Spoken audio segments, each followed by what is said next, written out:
This Ballooncast episode's been taken from the Stoic Letter. The title is On Being a Friend to Yourself. Levels, intermediate up. Do you treat your friends better than you treat yourself?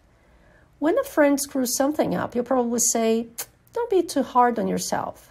But what do you say to yourself in a similar situation? Our self-talk is often much more critical than the way we would talk to a friend. I used to be like that. If I made the smallest mistake, like forgetting to close a window or something dumb like that, I would say, this is really stupid. How can you forget to close your window? Well, say goodbye to your stuff. Someone will steal everything. The weird thing is that we are often relaxed in our interactions with friends or co-workers, but super critical the closer people become to us. The way we treat others and ourselves looks something like this. Strangers and acquaintances. Polite behavior, but other than that, distant, because we don't know them. Friends and co-workers, polite and helpful behavior, trying to support them. Family, partner, children, more critical of them because we assume they'll take everything. Self, all kinds of behavior, from being critical to aggressive towards ourselves. We need to flip this whole dynamic. Let's treat ourselves like the way we treat our friends. And let's do the same with our loved ones. It's something I'm constantly working on as someone who's naturally critical. When Seneca was talking about the progress he made as a human being, he said, quote, "What progress, you ask, have I made? I have begun to be a friend to myself," unquote. Think about the importance of this concept. Seneca could have said anything that was related to self-improvement or stoicism. Why didn't he say something like, I have begun to focus on what I control? That would be perfectly logical because that's the first lesson of Stoicism.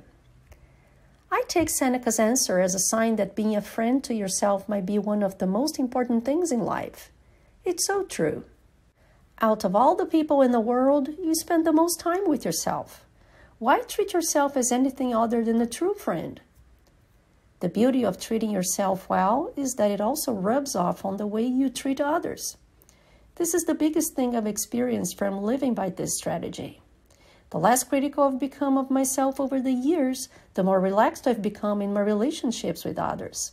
Seneca was also onto this. He said that, quote, "He who's a friend to himself is a friend to all mankind," unquote.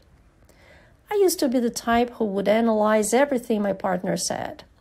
Why did you say that and why did you do that were my favorite phrases. When you consistently ask that about other people, it means you can't understand why someone would do things differently than the way you think is right. But the rest of the world doesn't need to hold themselves to your standards. This is why friendships are usually great.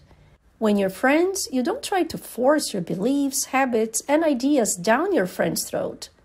You just let them be. What's more, most of us even admire some of the quirky traits of our friends.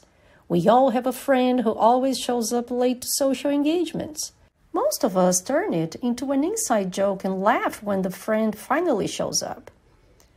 But we don't cut ourselves some slack when it comes to small things. Who cares if you made a mistake? Allow yourself to fall. Just stand up again.